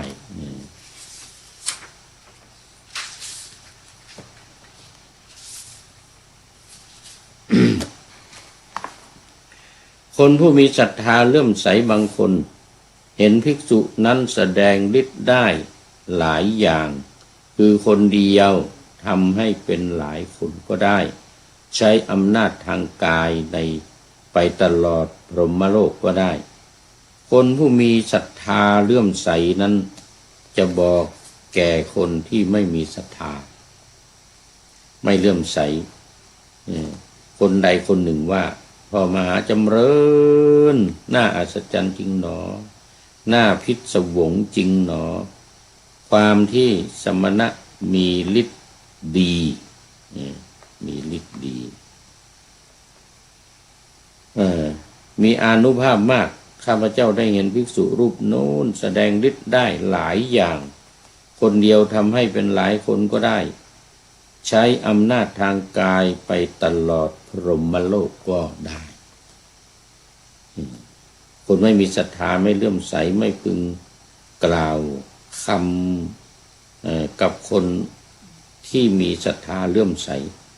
อย่างนี้ว่าแน่ท่านผู้เจริญวิชาของข้าพเจ้า วิชาที่ชื่อว่าคันธาวีมีวิชาชื่อคันธาวีนะดูก่อนเกวัตตะ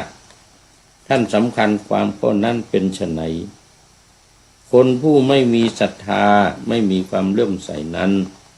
จะพึงกล่าวอย่างนั้นกับคนผู้มีศรัทธามีความเลื่อมใสนั้น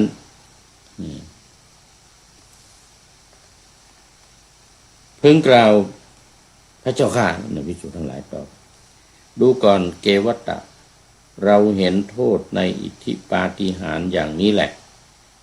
จึงอึดอัดระอารังเกียจอ้างอิงเอาอย่างเกวัตตะเนี่ยเกวัตตะสูตรศีลขันธวรรควรรคว่าด้วยศีลศีลขันธวรรคอันนี้เป็นหัวข้อที่ว่าพระพุทธเจ้ารังเกียจอิทธิบาทสี่นะก็ได้ดูรังเกียจอิทธิบาทสี่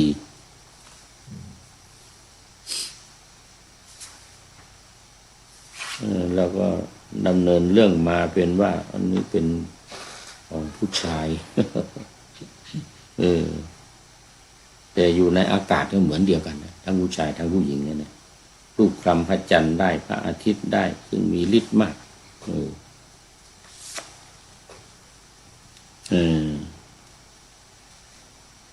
คนผู้มีศรัทธาเลื่อมใสบางคนเห็นภิกษุนั้นแสดงฤทธิ์ได้หลายอย่างคือคนเดียวทำให้เป็นหลายคนใช้อำนาจทางกายไปตลอดพรหมโลกคนผู้ที่มีศรัทธาเลื่อมใสนั้นจะบอกแก่คนที่ไม่มีศรัทธาไม่เลื่อมใสในคนใดคนหนึ่งว่าพ่อมหาจำเริญน่าอัศจรรย์จริงโยมย่อมน่าพิศวงจริงหนอความที่สมณะหรือเลิกยากมากความเนี่ยคนเดียวทำให้เป็นหลายคนก็ได้ใช้อำนาจทางกายก็ได้ทางใจก็ได้ส่วนพรหมโลกก็ได้แก่คนไปมีศรัทธาเลื่อมใสและพึงกล่าวกับคนที่มีศรัทธาเลื่อมใสอย่างนี้ว่านี่แน่พ่อคุณมีวิชาอยู่อย่างหนึ่งว่าคันธารีภิกษุนั้นแสดงความเป็นผู้มีศรัทธาไม่เลื่อมใสจะพึงกล่าวกับคนที่มีศรัทธาเลื่อมใสอย่างนี้ว่านี่แน่พ่อคุณมีวิชาอยู่อย่างหนึ่งว่าคันธารีภิกษุนั้นแสดงฤทธิ์ได้คลายความกำหนัดได้ดูก่อนเกวัตตะท่านสำคัญความข้อนั้นไฉนคนผู้มีศรัทธาไม่มีความเลื่อมใสจะสึกแล้วอย่างนั้นกับไอ้คนผู้ที่มีกำลังแรงแข็งน้อยก็ยิ่งจะลำบากจึงกล่าวว่าพระเจ้าข้าดูก่อนเกวัตตะนี่พุทธองค์ตรัสถามนี่เขาก็ต้อนรับว่าเป็นอย่างนั้นจริงดูก่อนเกวัตตะเราเห็นโทษในอิทธิปาฏิหาริย์อย่างนี้แลจึงอึดอัดระอารังเกียจอิทธิปาฏิหาริย์ปาฏิหาริย์อ้างจากทีฆนิกายศีลขันธวรรคเกวัตตสูตรเกวัตตสูตรอยู่ในอิทธิปาฏิหาริย์อย่างแน่นอนเลยนะพระพุทธเจ้าตรัสว่ามีอิทธิปาฏิหาริย์อย่างแน่นอน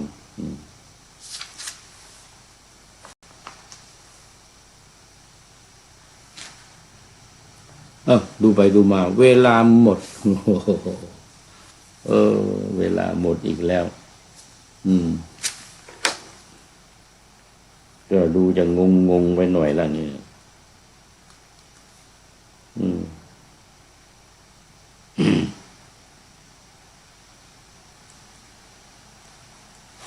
จะงงคุณโยมฝนศิลาเข้ามาแล้วนี่เป็นท่านแรกก็เป็นท่านสุดท้ายด้วยนี่ หมดเวลาพอดีเนี่ยต้องโมทนาในกุศลเจตนาเป็นอย่างยิ่งตื่นมาแต่เช้าเลยนี่ ตี 5แล้วมันสายแล้ว ตี 5เลยทีเดียวเนี่ยอันนี้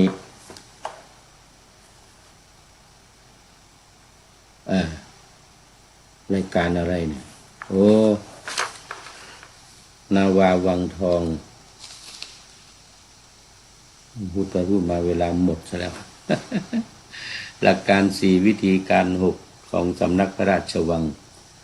วันนี้เวลาหมดต้องขอนำรายการจากคุณพระเอาโมทนากับโยมฝนศิลากราบสาธุสาธุสาธุเจ้านี่มาจากอำเภอแม่แจ่มจังหวัดเชียงใหม่นะขอนำนาวาวังทองไปก่อนแล้วจะย้อนมาใหม่ในวันหน้าคือวันพุธศุกร์เสาร์อาทิตย์ตามตารางเวลาที่วางอยู่ข้างในเป็นธรรมะจากพระราชวังเป็นนาวาโด่งดังสว่างไสว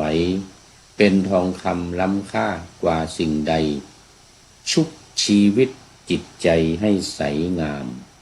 ขอเชิญท่านทั้งหลายนำไปท่องตามคุณของพระรัตน3พุทโธเมนาโถธัมโมยามสังโฆเมนาโถตามภาวนาว่าบ่อยๆซ้ำๆจำในจิตจนมันติดในใจไม่หายหน้านอนนั่งยืนเดินจำทุกเวลาตั้งแต่ตื่นขึ้นมาถึงหลับไปขอทุกท่านได้ผลจากปฏิบัติได้กำจัดความทุกข์พบสุขใสปราณปลอดโปร่งโล่งสบายทั้งกายใจอยู่ที่ใดใจสงบพบนิพพานขอเจริญพร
วันนี้เป็นวันพระขอเรียนเชิญพุทธศาสนิกชนทุกท่านมากลั่นจิตให้ใสกลั่นใจให้เป็นบุญด้วยการให้ทานรักษาศีลและเจริญจิตภาวนาน้อมจิตให้เข้าถึงพระรัตนตรัย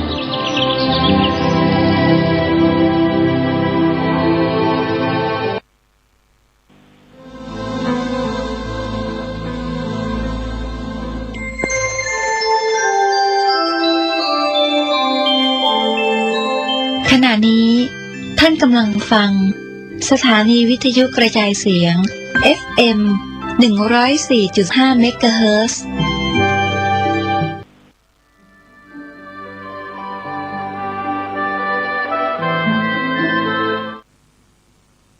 ความสุขความเจริญ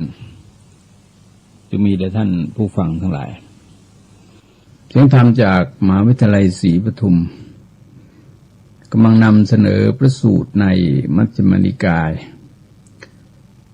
มูลปัณนาถสืบต่อกันมาโดยลำดับ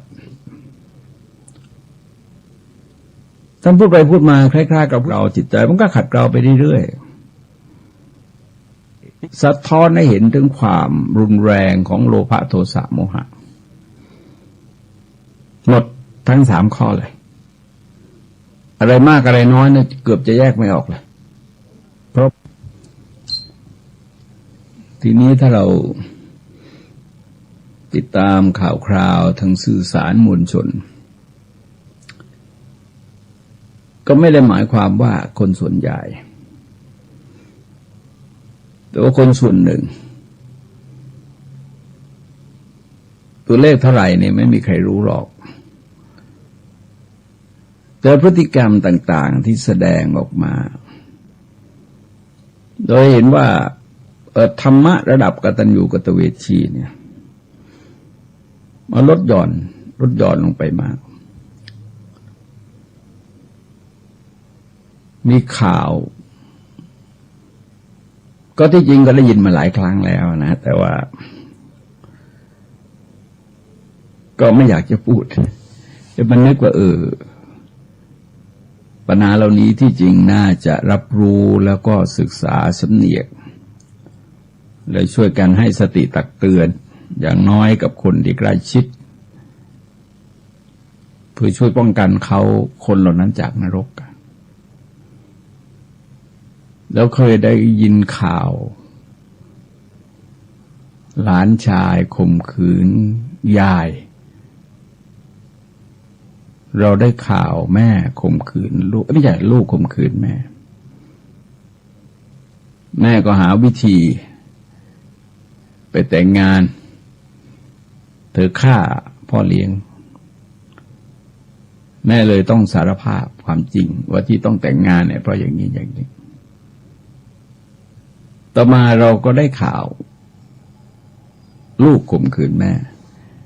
ไม่นิ่งเลยฟ้องแจ้งความรุ่งขึ้นเช้าตกใจเลย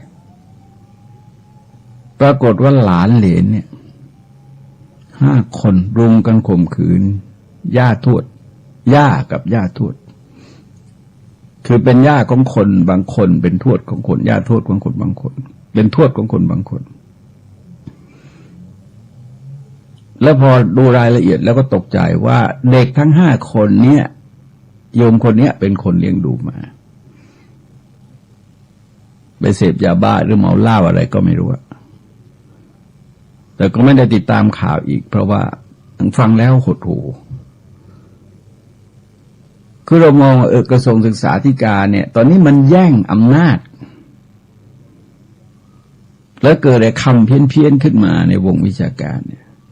วิชาชีพครูมันโก้ตายเลยฮะวิชาชีพครูคือถ้าคิดว่าครูคืออาชีพแล้วก็ถือว่าล่มสลายทางจิตวิญญาณของความเป็นครูแล้วคือการค่าสอนครูต้องคิดวันนี้คือค่าบูชาครูมันเหมือนกับพระเทศเนี่ยเขาจะถวายหรือไม่ถวายเป็นเรื่องของเขาเรามีหน้าที่เทศเลย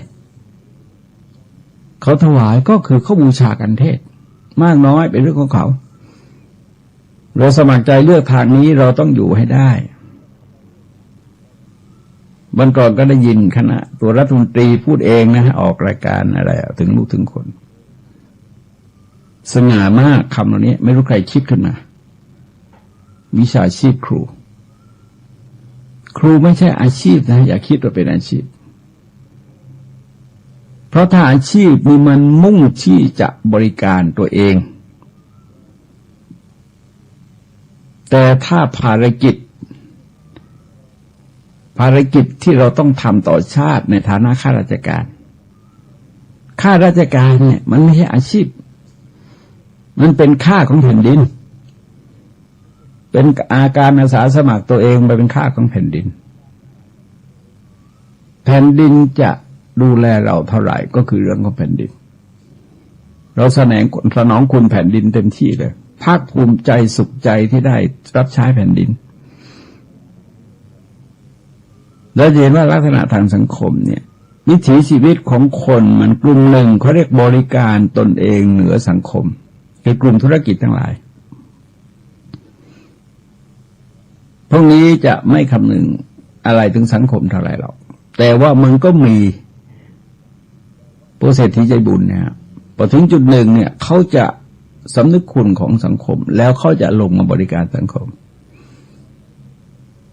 คล้ายๆกับต้นไม้เนี่ยเจริญเติบโตโดยอาศัยสภาพแวดล้อมแผ่นดินไปก่อนพอถึงจุดหนึ่งเนี่ยตัวเองจะอยู่เท่าที่จำเป็นต้องอยู่แต่เหลือจากนั้นจะออกดอกออกผลในช่วยเหลือเกื้อกูลแก่สังคมแต่พระนาถบิณฑิกาเศรษฐีนางวิสาขาเมนกะเศรษฐีในสมัยพุทธกาลเนี่ยก็ท่านเริ่มต้นด้วยการบริการตนเองในสังคมและเสร็จแล้วจบลงที่บริการสังคมเหนือตนแต่ชีวิตของรับราชการทั้งหมดกับศาสนาทั้งหมดต้องมีอุดมการณ์ในการบริการสังคมเหนือตนถ้ายังคิดจะบริการตนเหนือสังคมคิดว่านี้คืออาชีพที่จะต้องสร้างความมั่งคั่งร่ำรวยแก่เราเลิกไปทำมาค้าขายรัชกาลที่5เคยรับสั่งไว้มาตั้งนานแล้วว่าถ้าต้องการมั่งคั่งร่ำรวยต้องไปค้าขายมันไม่ใช่มารับราชการทีนี้พอคิดแบบวิชาชีพมันไม่ได้คิดว่าเด็กก็จะได้อะไรอ่ะมันคิดว่าตัวเองจะทำยังไงจะเจริญก้าวหน้าซีพีสูงขึ้นขั้นตอนต่างๆจะสูงขึ้นเงินเดือนโดยเฉพาะเงินเดือนจะสูงขึ้นโดยเราสังเกตว่าตั้งแต่ปฏิรูปการศึกษามาเนี่ยปัญหาเยาวชนแรงขึ้นนะกระทรวงศึกษาควรจะทบทวนอย่าไปแย่งอำนาจอะไรอบต.ทำตัวเองให้ดีก่อนเถอะอย่ามาคิดมาควบคุมทางการศึกษาเลย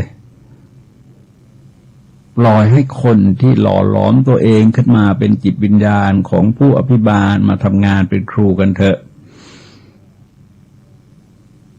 เพราะว่า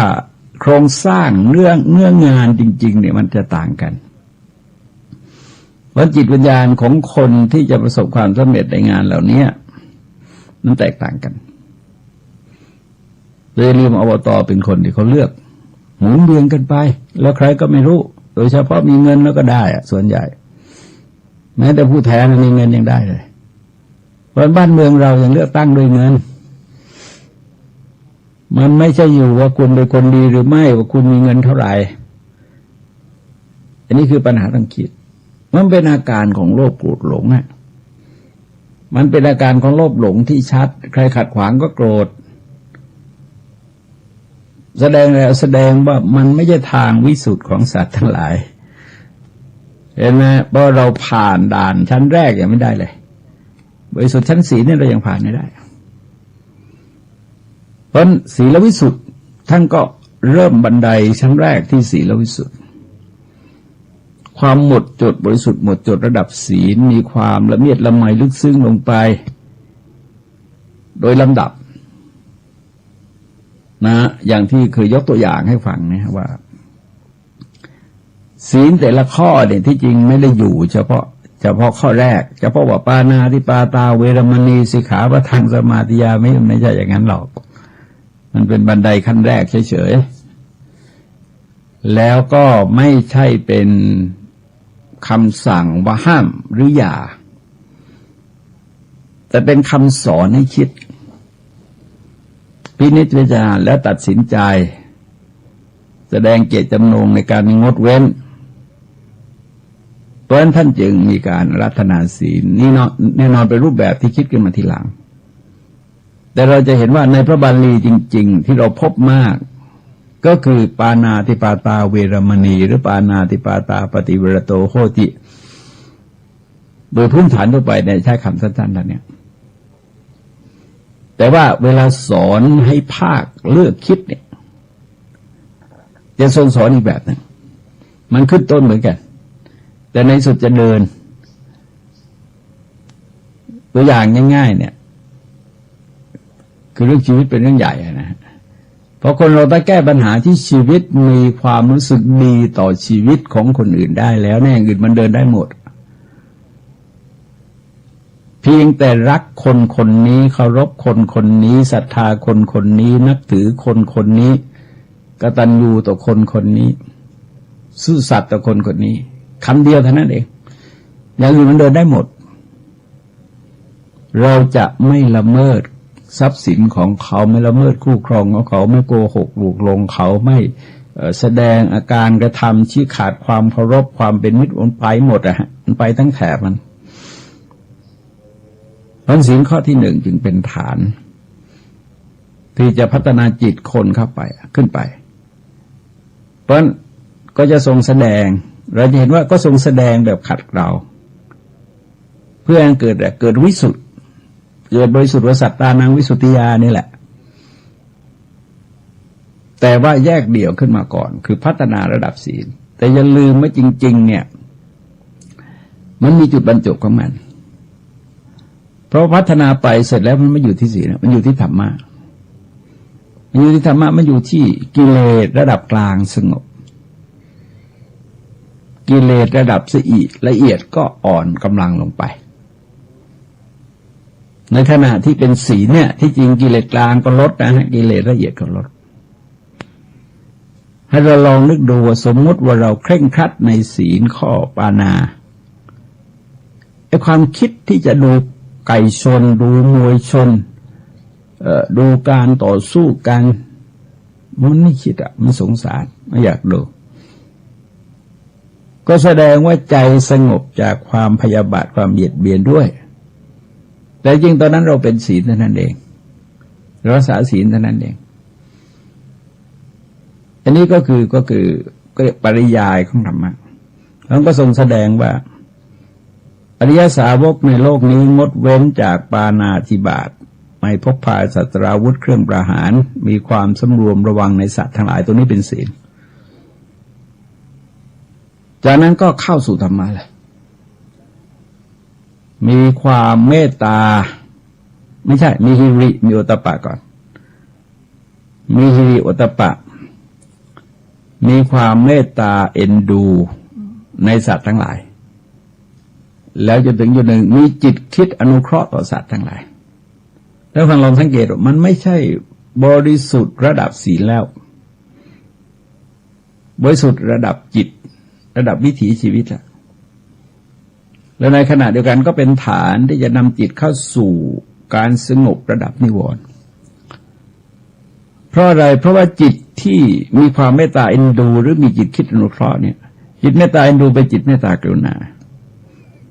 จิตคิดอนุเคราะห์จิตกรุณาเลยมองเห็นความทุกข์ความเดือดร้อนของคนอื่นต้องการที่จะบรรเทาทุกข์กระจัดทุกข์ปัดเป่าความทุกข์ซึ่งเกิดขึ้นแก่คนเหล่านั้นทีนี้เรามองดูแต่ว่าศีลเนี่ยทั้งที่มันเป็นข้อเดียวถามว่าจิตคิดอนุเคราะห์มีจิตคิดอนุเคราะห์ต่อสัตว์ทั้งหลายเนี่ยมันฆ่าก็ได้ไหมลักทรัพย์ก็ได้ไหมล่วงเกินคู่ครองก็ได้ไหมโกหกก็ได้ไหมยุยงให้เกิดความแตกแยกได้ไหมกล่าวคำหยาบเขาได้ไหมพูดจาเพ้อเจ้อกับเขาได้ไหมโลภอยากได้ของของเขาไหมจิตมันไม่เกิดเพราะจิตมันคุ้มครองไว้ด้วยธรรมะคือความมุ่งอนุเคราะห์อันนั้นเบียดเบียนมันมีพูดเบียดเบียนมีทำเบียดเบียนมีทำเบียดเบียนพูดเบียดเบียนแล้วก็คิดเบียดเบียนแต่นี่ไม่ใช่มันจิตคิดอนุเคราะห์เพราะจิตอนุเคราะห์กับจิตเบียดเบียนมันคนละฟากทะเลกันเลยนะฮะคนละฟากถนนกันไม่ใช่คนละฟากแม่น้ำคนละฝั่งแม่น้ำกันเลยมันแม้จะเห็นกันแต่ว่าไม่บรรจบกันเพราะลักษณะของธรรมะข้อนี้ที่พระพุทธเจ้าทรงแสดงว่าเป็นสัตตานังวิสุทธิญาณเพื่อความบริสุทธิ์หมดจดของสัตว์ทั้งหลายมันเป็นเป้านะฮะจริงๆก็เป็นเป้าหมายในตอนสุดท้ายเพราะว่าบริสุทธิ์หมดจดจริงๆมันก็ตอนนิพพานทีนี้อาการจะไปได้เนี่ยมันก็แบบขัดเกลาไปเรื่อยๆระดับศีลเขาเรียกว่าศีลวิสุทธิ์เป็นศีลไม่ขาดไม่ด่างไม่พร้อยเป็นไทยแก่ตัวเองแล้วก็ ไม่เกิดตัณหามานะทิฏฐิขึ้นวินยูชนยกย่องสรรเสริญจิตโน้มน้อมก็หาสมาธิจากนั้นมันก็เป็นจิตสิกขาเป็นจิตวิสุทธิ์เป็นจิตวิสุทธิ์คือความบริสุทธิ์หมดจดของจิตแต่ไม่ใช่ว่ากิเลสหมดนะฮะคือว่าเป็นการสยบกิเลสไว้แล้วก็จะพูดถึงระดับสมถะทั้งหลายเนี่ยนะพูดระดับสมถะทั้งหลายข้อใดก็ได้แล้วก็ตายไปแล้วไปโดยลำดับอีกอะจากสงบเป็นชั่วขณะสงบเพิ่มขึ้นจนสงบแน่วแน่อยู่ได้นานๆแล้วจนบรรลุฌานแล้วก็จนถึงบรรลุญาณตอนนี้ไม่ถึงญาณนะฮะถึงระดับฌาน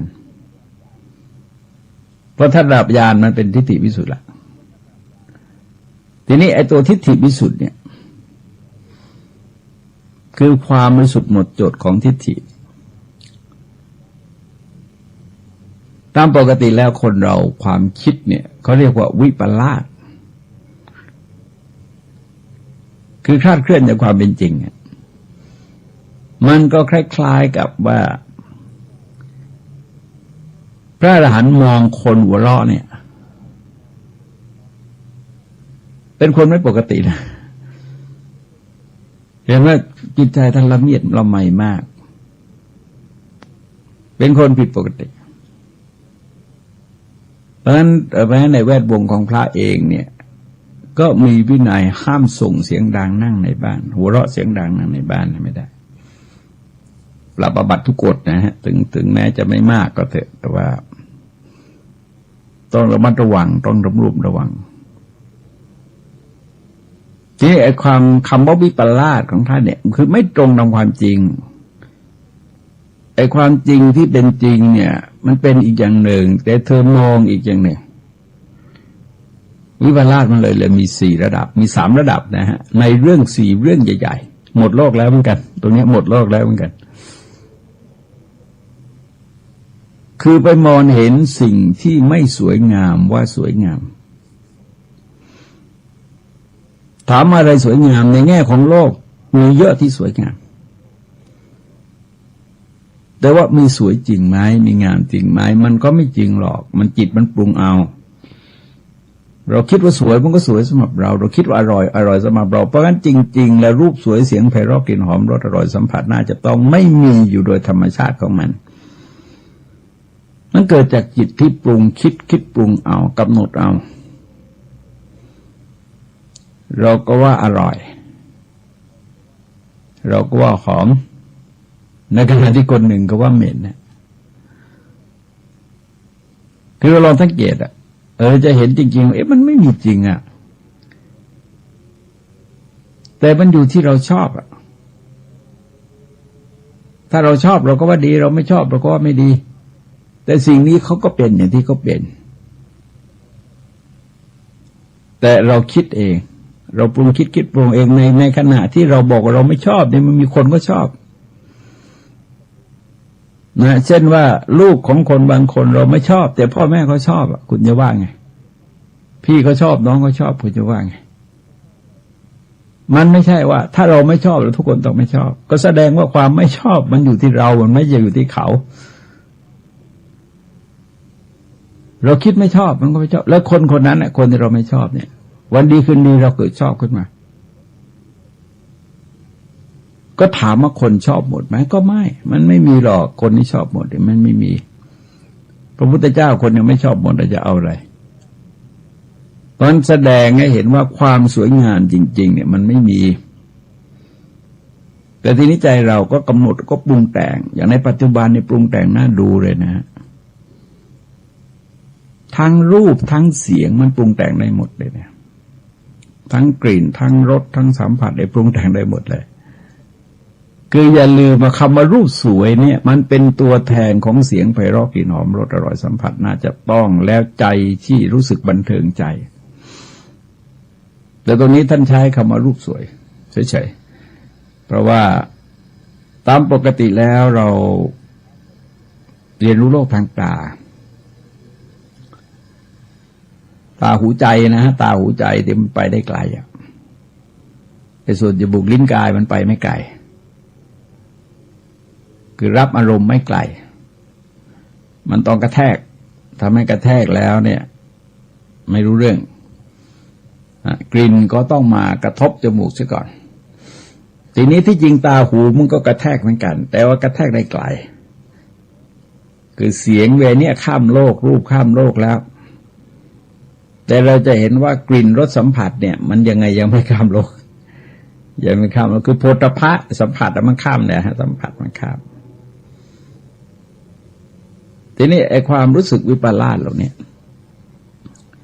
ระดับหนึ่งเขาเรียกว่าเป็นสัญญาวิปลาสคือการจำหมายที่คลาดเคลื่อนเป็นเรื่องของการเก็บการสะสมอยู่ภายในจิตในสังคมเหล่านั้นเป็นความรู้สึกนึกคิดของคนในที่นั้นและกำหนดว่าสวยเช่นแอฟริกานางงามปากเป็ดนางงามอะไรตะโอตรงหน้าโกรธอะไรบางคนแต่เขาสวยนะจะเป็นเทพีเขาก็สวยของเขานั่นแสดงว่ามันเป็นเรื่องของการจำหมายที่เก็บสะสมเอาไว้แล้วก็มีคนบอกกล่าวยังนึกถึงที่จริงกำลังจะหาอย่างกันเขามีกำหน่ายจะอยากจะให้คนไปหาดูที่ศึกษาพันธ์เหมือนกันรู้สึกว่าหนังสือจินดามณีหนังสืออะไรยศกิจหลายๆเล่มนะหนังสือที่เกี่ยวกับเป็นแบบของการแต่งโครงฉันกับกลอนต่างๆเนี่ยเคยอ่านเรื่องการชมความงามคือคนไม่ได้คิดแต่พอเราคิดว่าว่าคนไทยเนี่ยถูกครอบงำความคิดแล้วก็ถ่ายทอดกันมาตั้งนานเหลือเกินความงามในมิติไทยเป็นความงามของแขกของอินเดียเลยแล้วถ้าเราสมมติว่าเราเป็นจิตรกรเราสเก็ตภาพตามที่เขาบรรยายเนี่ยเราก็นึกไม่ออกว่ามันงามยังไงก็แต่ว่าเราบรรยายเป็นต้นแบบของกลอนเลยเจ้างามพักเพียงจันทร์บุญหลันฉายเจ้างามเนตรดังหนึ่งในตาทรายงามสันขนงกงละไม้กันสอนส่งเอาสามประเด็นนะเจ้างามพักเพียงจันทร์บุญหลันฉายหน้าเหมือนกระดวงจันทร์ครุขระนะตะปุ่มตะปำนะแต่คนไม่ได้คิดจำงามเนตรดังหนึ่งในตาทรายพอฟังได้นะฮะพอฟังได้ตาเหมือนกับเนื้อทรายเนี่ยพอฟังได้งามขนงกงละไม้กันสอนส่งเนี่ยยังพอฟังไหวนะเพราะมันเขียนเอาได้แต่งามนาสายนดังคนขอเนี่ยมันนึกไม่ออกเลยจมูกมันก็ขอจะงามสอดังคอสุพรรณหงส์คอเหมือนกับห่านมันก็หงส์คอยาวหยิดเลยยังนึกถึงนางงามเนี่ยนางงามอะไรกระเรียงคอยาวเนี่ยนะมันก็เกิดคิดมาตั้งแต่อ่านแล้วเราก็นึกว่าคนเราเนี่ยมันมีเยอะที่เราฟังแล้วเราไม่ได้คิดแล้วก็จำกันมาเนี่ยว่ากันไปเพลินเลยเรานึกดูว่าหนังสือเล่มนี้เป็นร้อยปีมาแล้วนะมันไม่ใช่เล่นนะแต่เราก็ยังปรากฏในวรรณคดีต่างๆเวลาพูดถึงความงามของนางเอกแล้วก็จะไปก๊อปปี้ความคิดของอินเดียมานะฮะนั่นก็เห็นว่ามันเป็นลักษณะจำหมายจนกลายเป็นอุปทานและอีกระดับหนึ่งเนี่ยเขาเรียกว่าจิตตวิปลาสคือมันคิดจนคลาดเคลื่อนคิดจนวิปริตจนคลาดเคลื่อนจากความจริงทำให้เราเห็นว่าพอเกิดปรุงกับจินตนาการเนี่ยมันคล้ายๆกับอะไรล่ะทศกัณฐ์เนี่ยมีอยู่2 คราวหนึ่งที่ตอนนางสมณขามาอธิบายความงามของนางสีดาเนี่ยแกจินตนาการตามแกเคลิบเคลิ้มเลยแกอินมาก เข้ามาสวมกอดนางสมณขานึกว่านางสีดาเคลิ้มนะเคลิ้มขนาดนั้นทศกัณฐ์นี่เคลิ้มง่ายด้วยอายุตั้ง 2,000 นะแต่ตอนนางเบญจกายแปลงกายเป็นนางสีดานะทศกัณฐ์ก็เคลิ้มเหมือนกันแต่ทั้งๆเองสั่งให้หลานสาวแปลงกายเป็นนางสีดาเองเคลิ้มลงไปกอดหลานสาวนึกว่านางสีดาเลยต้องขอโทษเห็นไหมฮะลักษณะจิตมันวิปลาสจิตมันวิปลาสคือมันคิดจนเตลิดอ่ะคิดจนเพ้อเจ้อไปเลยพระอภัยมณีลงรูปนางละเวง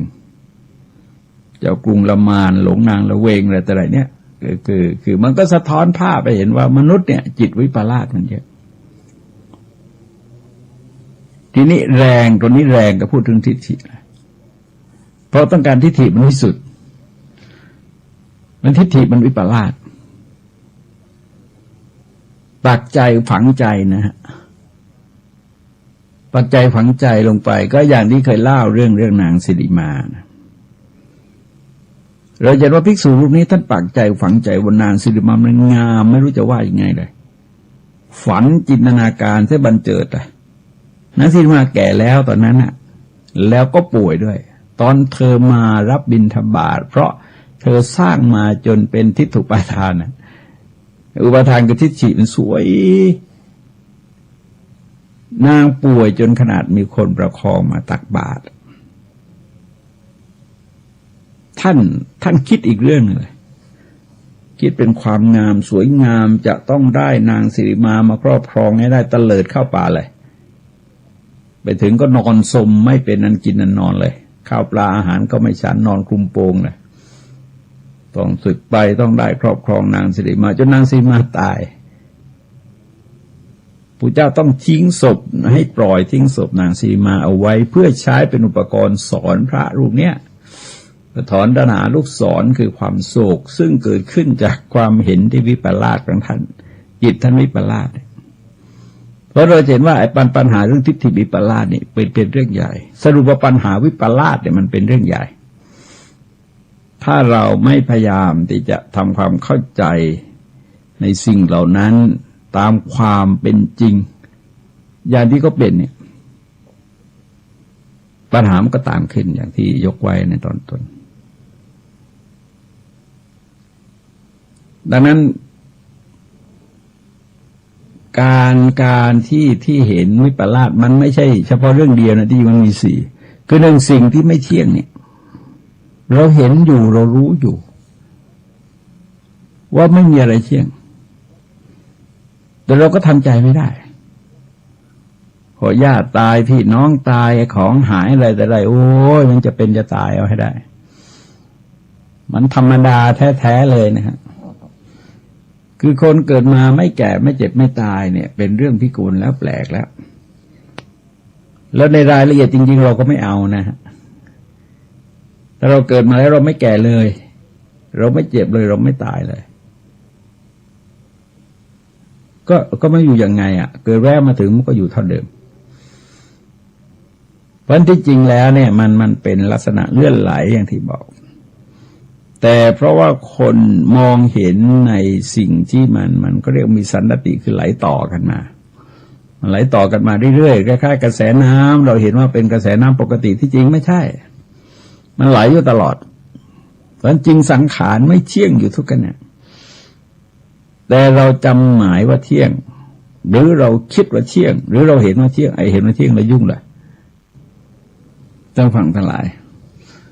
เสียงธรรมจากมหาวิทยาลัยศรีปทุมในวันนี้ขอยุติไว้ด้วยเวลาเพียงเท่านี้ที่สุดนี้ขอความเจริญงอกงามไพบูรย์ในธรรมจงมีแด่ท่านผู้ฟังทั้งหลายโดยทั่วกันสวัสดี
ข่าวสารเพื่อการประชาสัมพันธ์ขอเชิญชวนผู้ใจบุญใจกุศล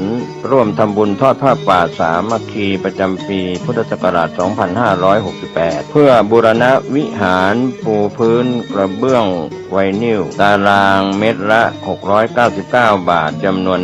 150 ตารางเมตรทำโครงเหล็กป้องกันนกรอบวิหารราดพื้นเททรายล้างหน้าวิหารราวบันไดเหล็กสแตนเลสทาสีรอบวิหารเปลี่ยนระบบไฟฟ้าปรับปรุงทัศนียภาพวิหารบูรณะปฏิสังขรณ์ถาวรวัตถุภายในวัดทอดถวายณวัดดอนตันตำบลเหมืองแก้วอำเภอแม่ริมจังหวัดเชียงใหม่ตรงกับวันเสาร์ที่ 1 พฤศจิกายนพุทธศักราช 2568 ช่วงเช้า 9:39 นาทีเป็นต้นไปก็ขอเชิญชวนศรัทธานักศีลนักบุญทั้งหลายร่วมงาน